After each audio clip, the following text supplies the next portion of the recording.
कोडरमा में आयोजित दिशा की बैठक में योजनाओं की समीक्षा के बाद केंद्रीय महिला एवं बाल विकास मंत्री अन्नपूर्णा देवी ने राज्य सरकार पर केंद्र प्रायोजित योजनाओं में अनदेखी का आरोप लगाया।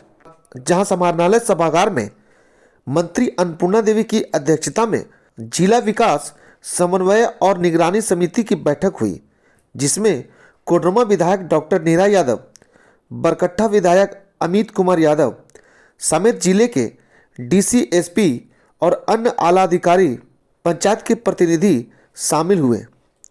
बैठक में जिले में चलाई जा रही विभिन्न योजनाओं की समीक्षा की गई, जिसकी उनकी प्रगति रिपोर्ट देख मंत्री अन्नपूर्णा देवी नाराजगी जाहिर की। बैठक के दौरान उन्होंने कई अधिकारियों की कार्यशैली को लेकर उन्हें फटकार भी लगाई और योजना की प्रगति को लेकर दिशा निर्देश भी दिए। मंत्री अन्नपूर्णा देवी ने कहा, अंचल में सीओ की कार्यशैली के कारण लोगों का काम नहीं हो पा रहा है और लोग परेशान हैं। साथ ही उन्होंने कहा कि जांच के नाम पर कई महत्वाकांक्षी योजनाओं का कार्य अधर पर लटका है।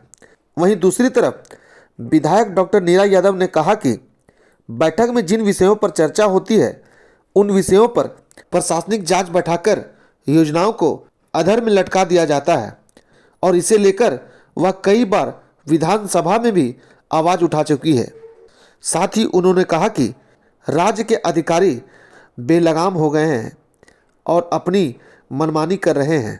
पे चर्चा हुई, चाहे वो पेयजल की व्यवस्था से संबंधित हो, अंचल में जिस तरह से परेशानी लोगों को, आम लोगों को हो रही है, उसको लेकर भी माननीय सदस्यों के द्वारा चर्चा की गई। अंचल अधिकारी मनमाना करते हैं और कहीं ना कहीं आम पब्लिक का जो काम है, आम लोगों का जो काम है, वो हैम्पर होता है। तो इसके तहत डीसी को ये निर्देश भी दिया गया है कि आप सभी अंचल अधिकारी को हिदायत भी करें और उनके तहत एक लेटर भी इशू किया गया है कि मंगलवार शुक्रवार रहेंगे, वो नहीं रहते हैं कार्यालय में, तो एक विभाग जिला स्तर पर भी कोई वरीय पदाधिकारी वहाँ जाए, देखे और लोगों की जो समस्या है वो सॉर्ट आउट करे वहाँ पे, चूँकि म्यूटेशन में या अन्य छोटे छोटे कार्यों के लिए दिक्कत होती है। पेयजल की जो समस्या है उसको लेकर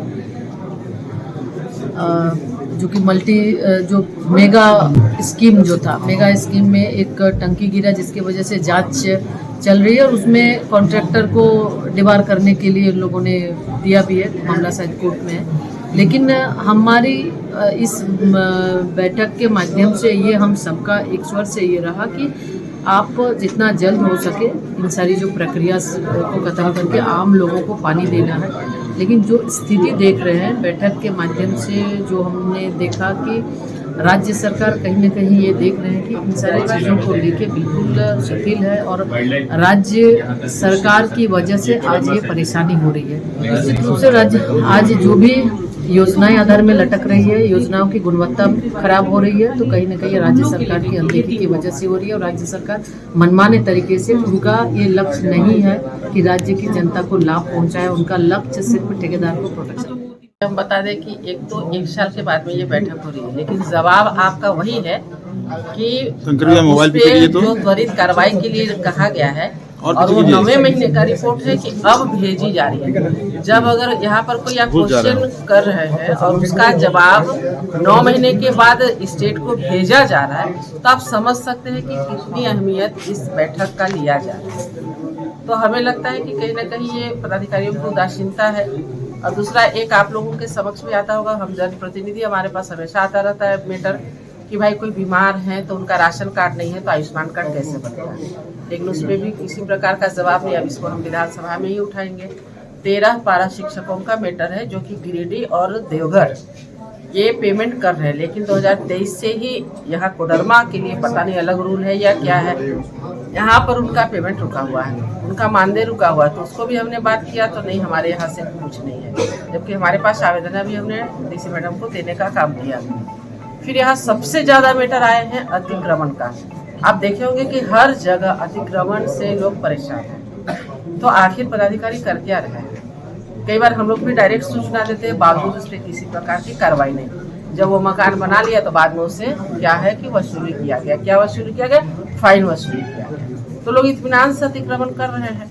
तो और पेयजल का तो कहना ही नहीं, जुमरीतलिया से लेके कोडरमा हर जगह में पेयजल की जो व्यवस्था है यहाँ पर जवाब देने में भी कोई सक्षम नहीं थे। और हमें लगता है कि कोडरमा को अभी भी पेयजल से बहुत ही कठिनाइयों का सामना करना पड़ेगा, जो अभी रिपोर्ट हम देख पा रहे थे।